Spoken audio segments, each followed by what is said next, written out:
ঠান্ডা মাথার পরিকল্পিত খুন যেন একেই বলে। থাপ্পড় মারার তুচ্ছ ঘটনাকে কেন্দ্র করে কাকাকে খুনের এক ছক আঁকেন আপন ভাইপো। খুনের সেই ছকে সামিল হন পিস্তুত ভাই। কথায় আছে কোন মার্ডারই পারফেক্ট মার্ডার নয়, এখানে রয়েছে এমনটি। আইনের হাতে ধরা পড়েছে দুই খুনি ভাই। 11 বছর পর এই দুই খুনিকে ফাঁসিতে ঝোলানোর রায় দিয়েছেন আদালত। চট্টগ্রাম অতিরিক্ত জেলা ও দায়রা জজের বিচারক মোহাম্মদ জাহাঙ্গীর আলম আজ দুপুরে রায় দেন। ফাঁসির রায় পাওয়া দুই আসামি হলেন উজ্জ্বল জলদাস ও সজল জলদাস।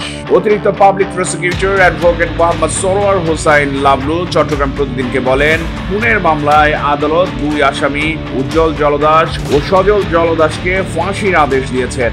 পাশাপাশি প্রত্যেককে 10,000 টাকা জরিমানা করা হয়েছে। তাদের বাড়ি চট্টগ্রামের রাউজান উপজেলার বিনাজুরি ইউনিয়নের পশ্চিম বিনাজুরি গ্রামে। তারা সম্পর্কে মামাতো পিস্তুত ভাই। অ্যাডভোকেট লাবলু বলেন, শুরু থেকেই উজ্জ্বল সজল গ্রেপ্তার ছিলেন। খুনের দায় স্বীকার করে তারা আদালতে 164 ধারায় জবানবন্দিও দিয়েছিলেন।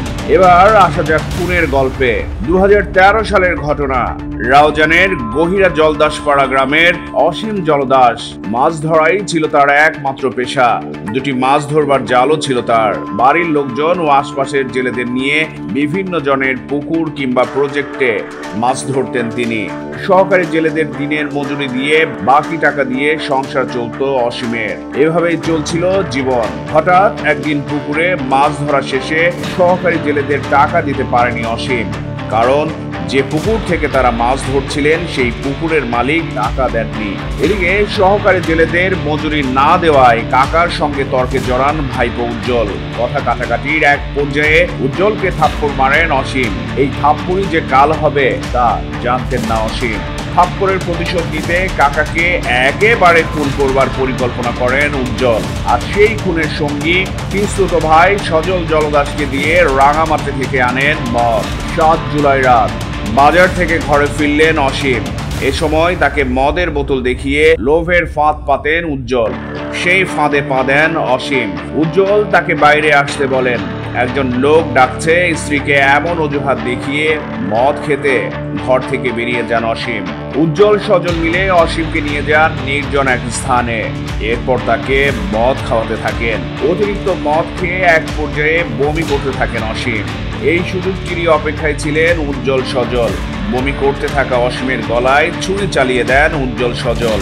যন্ত্রণায় ছটফট করতে করতে সেখানেই মৃত্যু হয় অসীমের। পরদিন রাউজানের পশ্চিম বিনাজুরি স্লুইস গেট কার্যালয়ের পেছনে সেফটি ট্যাঙ্ক থেকে উদ্ধার করা হয় অসীমের লাশ।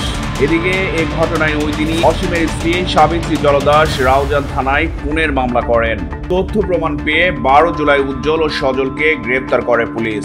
গ্রেপ্তারের পর আদালতে নেওয়া হলে অসীমকে খুনের দায় স্বীকার করে আদালতে 164 ধারায় জবানবন্দি দেন উজ্জ্বল ও সজল। তদন্ত শেষে 2013 সালের 24 অক্টোবর আদালতে অভিযোগপত্র দেয় পুলিশ। 2015 সালের 3 নভেম্বর আসামিদের বিরুদ্ধে অভিযোগ গঠন করে বিচার শুরু করেন আদালত। 13 জন সাক্ষীর সাক্ষ্য শেষে উজ্জ্বল ও সজলকে ফাঁসির রায় দেন আদালত। চট্টগ্রাম প্রতিদিন নিউজ ডেস্ক।